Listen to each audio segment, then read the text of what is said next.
Thomas and the Lighthouse. It was the Harvest Festival celebration on the Island of Sodor. There was to be a big firework party in the evening. All the engines had special jobs, and they were all very excited. The fat controller came to Tidmouth Sheds. "Thomas, you must take a new light bulb to the lighthouse." "Yes, sir," tooted Thomas. "The bulb must get to the lighthouse before dark, so that ships at sea can find their way safely home to Sodor. The light bulb will break easily. You must go slowly and carefully," the fat controller added. So Thomas puffed quickly away to the warehouse. Thomas started to daydream about the big party. There would be clowns, the choir would be singing, and he'd see the wonderful display of fireworks. Thomas chuffed towards the warehouse. He was very excited. Thomas collected the light bulb. Then he set off slowly and carefully as the fat controller had told him. Thomas slowed down at every bend.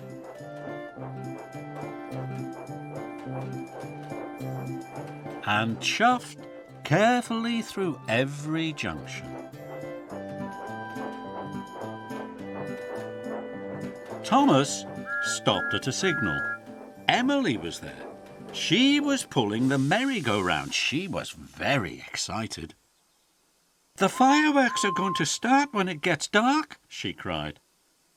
Thomas wanted to be back in time to see the fireworks, but the lighthouse was on the far side of the island. It was a long way, and it would take a long time to get there. Then an idea flew into Thomas's funnel. "I'm sure the light bulb wouldn't break if I went just a little faster," he chuffed. And so Thomas speeded up, just a little. Thomas puffed along. He saw James at the water tower. James had trucks and trucks of fireworks. "This is gonna be the biggest firework party ever," James whistled happily. Now Thomas wanted to see the fireworks even more. "I'm sure I can go just a little faster," he chuffed. So Thomas speeded up, just a little more. Thomas chuffed faster still. The bulb started to rattle and shake on his flatbed. Every time Thomas met another engine, he became more and more excited. Henry huffed along with swings and a seesaw. "It's going to be a wonderful party," puffed Henry. Thomas went a little faster. Then he met Toby with the coconut shy. "See you at the firework party, Thomas," he rang. Thomas went a little faster. He saw Percy with carriages of children in fancy dress. The children were very excited. "See you, Thomas," cried the children.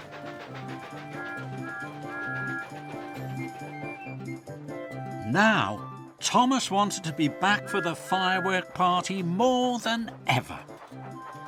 Before Thomas knew it, he was puffing very fast. Then there was trouble. Harvey was replacing some tracks. Workmen had put a barrier across the line. Thomas was now going too fast to stop safely. He bashed into the barrier and the light bulb broke. "Cinders and ashes," cried Thomas. "The lighthouse will not have its light and the ships won't be safe at sea." Thomas knew what he must do. Thomas puffed quickly back to the warehouse to collect a new light bulb. He knew now he would be too late to see the fireworks. Thomas had to stop at a signal. Edward was waiting. He was very excited. "I'm off to collect the Chinese dragon," he tooted. But all Thomas could think about was getting the new light bulb.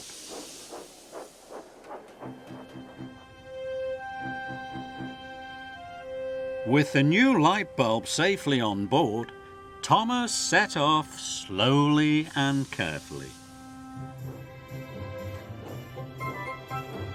He knew he must deliver this bulb safely to the lighthouse. So when Toby passed with the choir, practicing their songs,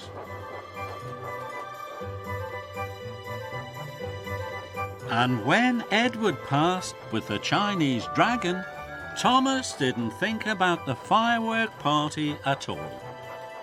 Not once. Thomas arrived at the lighthouse just in time.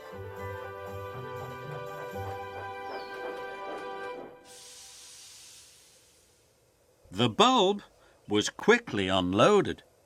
"Thank you, Thomas," said the lighthouse keeper, and Thomas puffed back to Tidmouth sheds. He knew he had missed the firework party completely. Then Thomas came to the top of a hill, and he saw a wonderful sight. The lighthouse beamed brightly.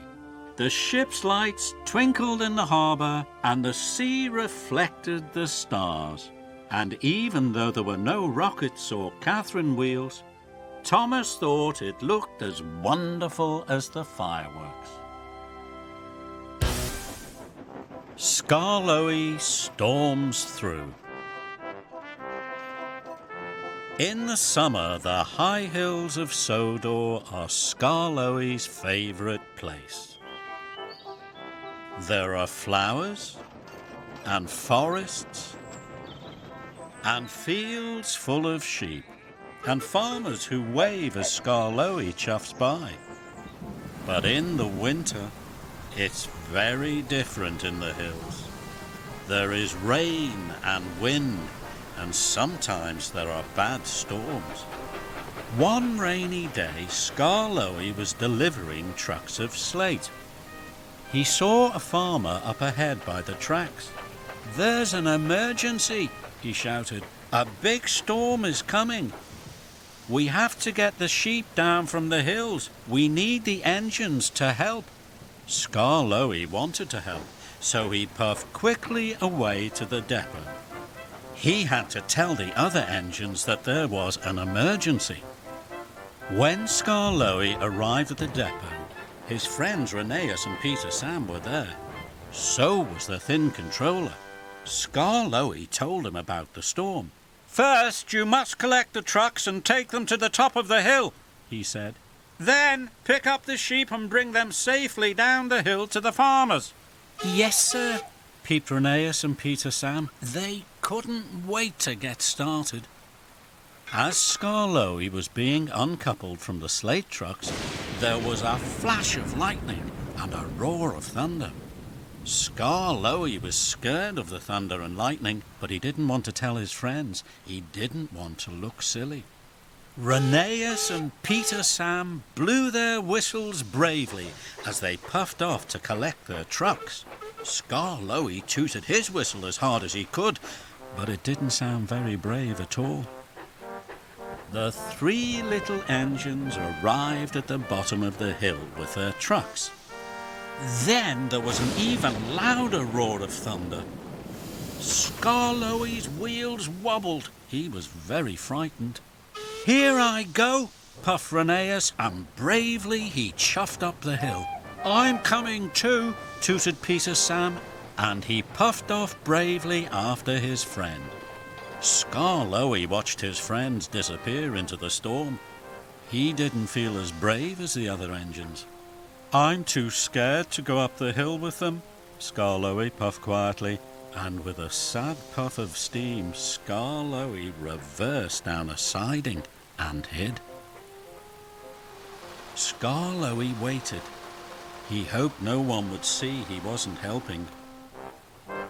At last Rheneas and Peter Sam came down the hill. Their wagons were full of sheep. Skarloey watched the farmers unload the sheep. Then Peter, Sam and Rheneas puffed back up the hill into the storm. They were being very brave. Skarloey felt bad. He wanted to help, but he was too scared. Peter, Sam and Rheneas worked very hard. They puffed up and down the hill, bringing sheep safely to the farmers.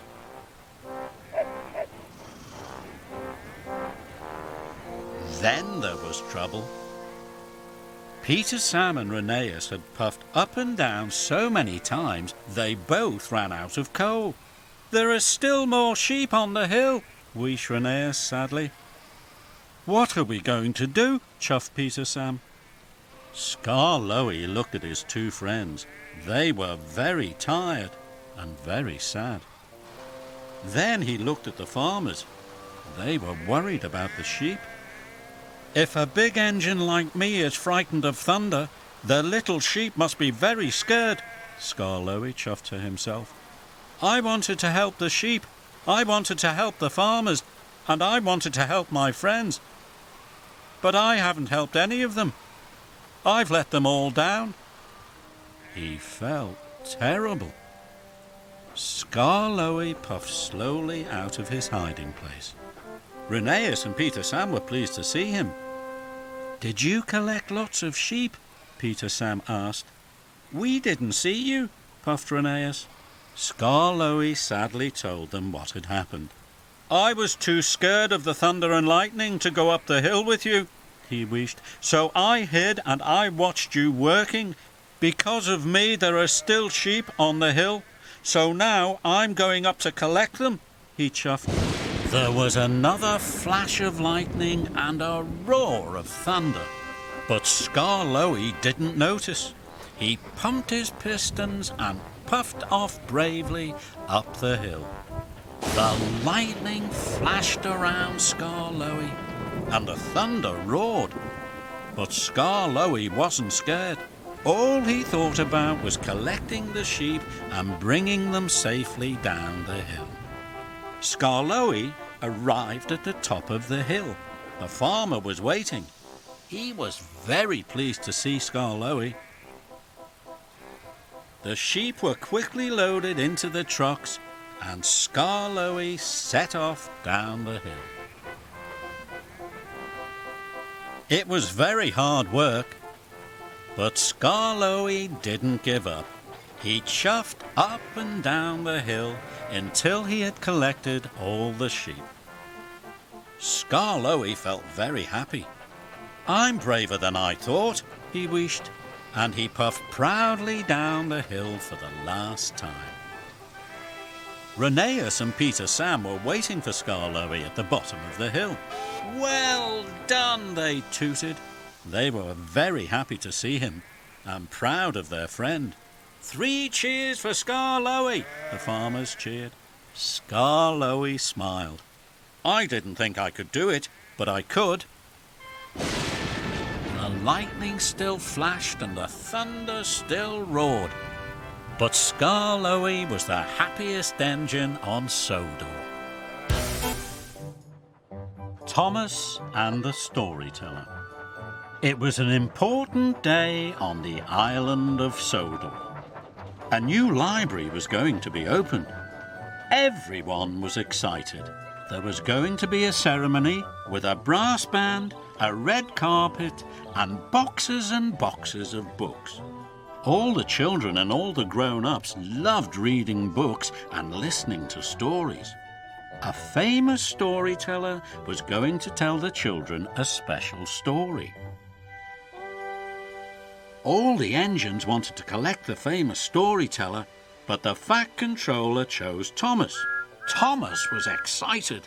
"You must show the famous storyteller the special sights of Sodor.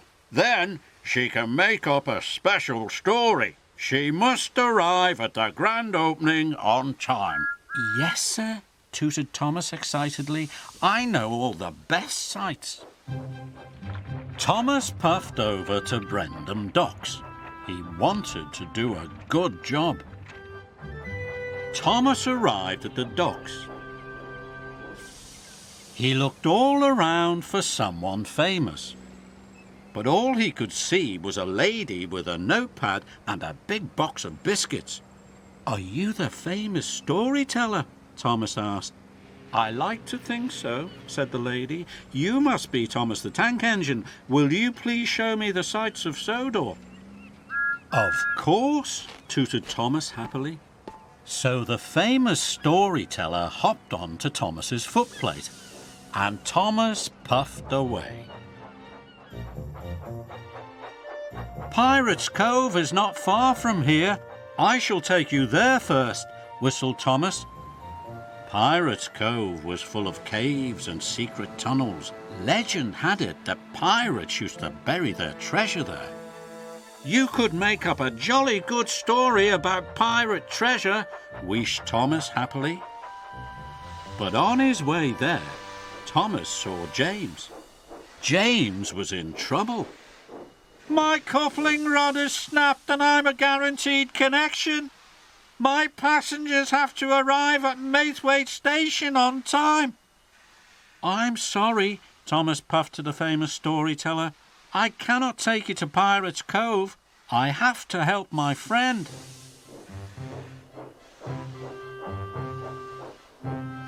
So Thomas buffered up to James and his passenger train and chuffed away.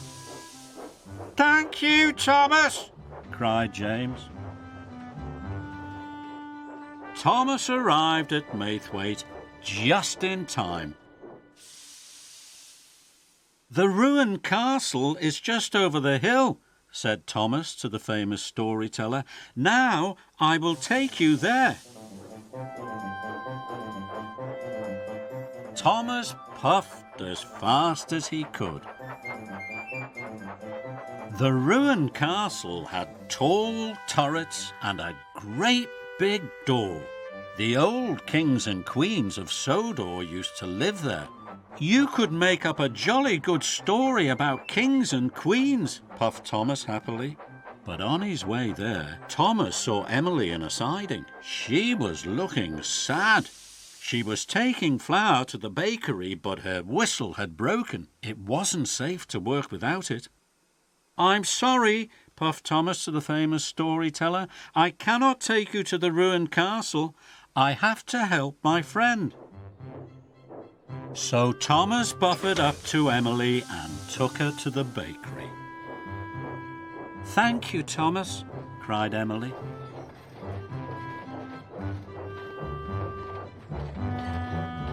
Thomas arrived at the bakery just in time. Emily was pleased, and Thomas puffed away.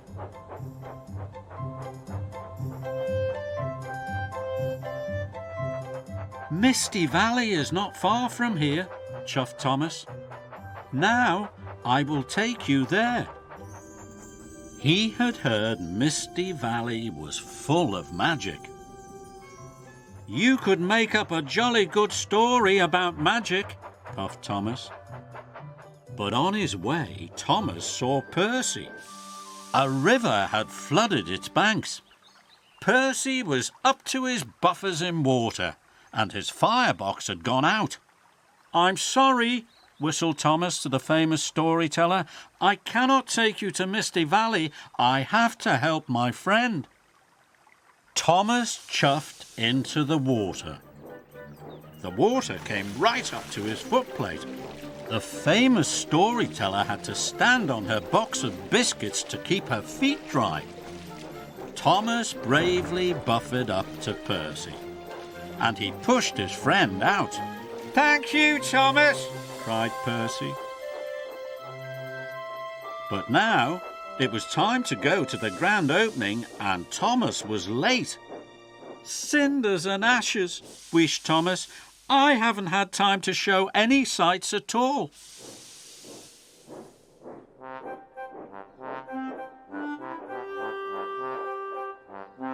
Thomas arrived at the new library station.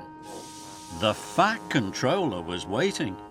"We didn't visit any sights," puffed Thomas sadly.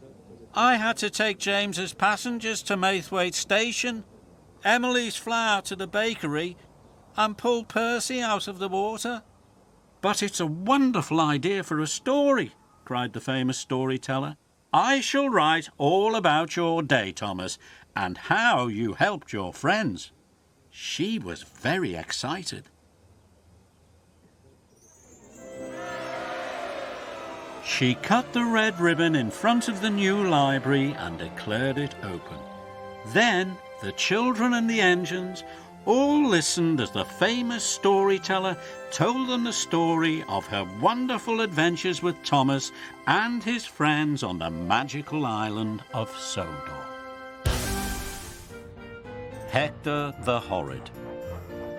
Thomas the Tank Engine enjoys shunting troublesome trucks. He can biff them harder and faster than any other engine. It's one of his favourite jobs. One morning, the Fat Controller had an important announcement. "James and Edward must take extra deliveries of coal," he boomed. "Thomas, you must shunt and fill trucks at the coaling plant. James and Edward, you must collect them this afternoon," he added. Thomas was very pleased. Just then, Bill and Ben chuffed by. Between them was a big black truck. It was biffing and bashing the little engines. "What are you two doing?" tooted Thomas. Bill and Ben told him they were delivering the truck to the coaling plant. "Why does it need two engines to deliver one truck?" asked Thomas. "Because he really doesn't like to be shunted," chuffed Ben. "His name is Hector," huffed Bill. "But we call him Hector the Horrid." Bill and Ben chuffed slowly away with Hector. "He does look troublesome," huffed James. "Troublesome trucks don't worry me," boasted Thomas. "I could biff him firmly into place." Later, Thomas chuffed into the coaling plant. And there was Hector. The other trucks giggled and laughed. "Big, bad, strong and solid, that truck's name is Hector Horrid," they sang. Thomas puffed closer. "Keep away," roared Hector. Bill and Ben were right, thought Thomas. Hector is scary and Hector is horrid. Thomas decided to keep away.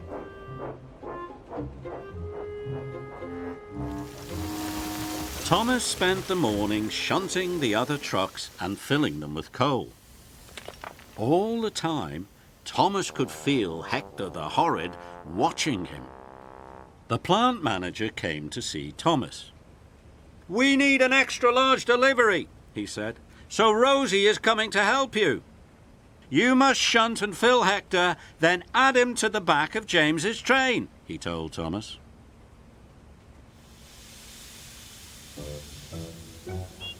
Later, Rosie puffed into the yard.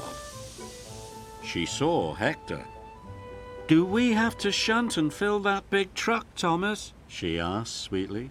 "Yes," puffed Thomas, "but he doesn't want to be shunted. His name is—" Before Thomas could finish, Hector opened his mouth and let out the biggest roar ever. "Keep away," he bellowed.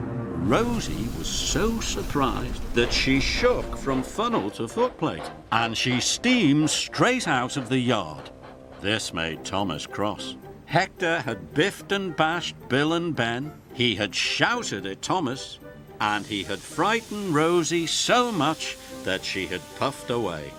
Now the extra delivery would never be ready. Thomas had had enough. He puffed bravely in front of Hector and gave him a mighty biff. Hector rolled backwards. He was very cross. "Keep away!" he roared. "No, I won't," tooted Thomas crossly. "You are causing confusion and delay. You really are horrid."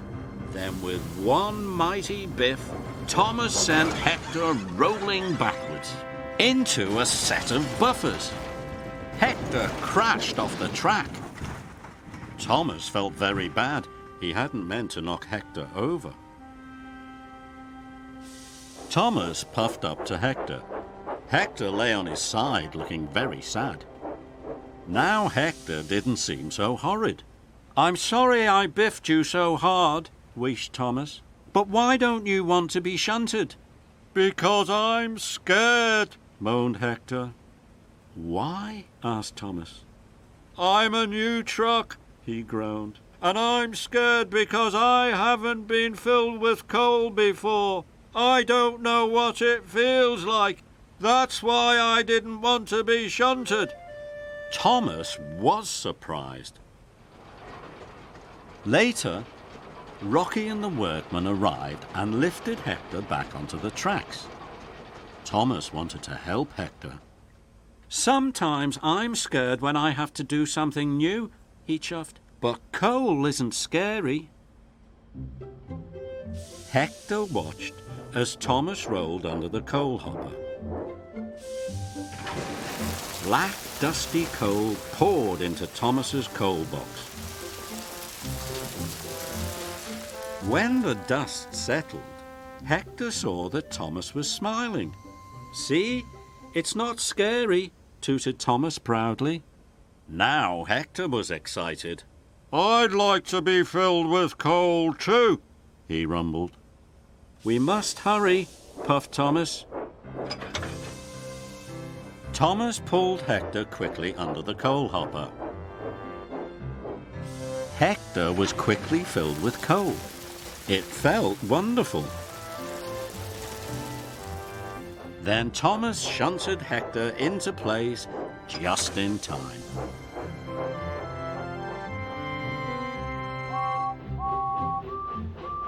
James and Edward puffed into the yard. They saw their waiting trains.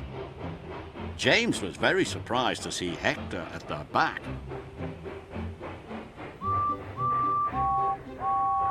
"Well done, Thomas," snorted James. The trains were soon coupled up. James and Edward puffed away for their special deliveries. They were very surprised to hear Thomas whistle, "Good luck!" But the whistle wasn't for them. It was Thomas tooting to his new friend, Hector the Not Horrid at All.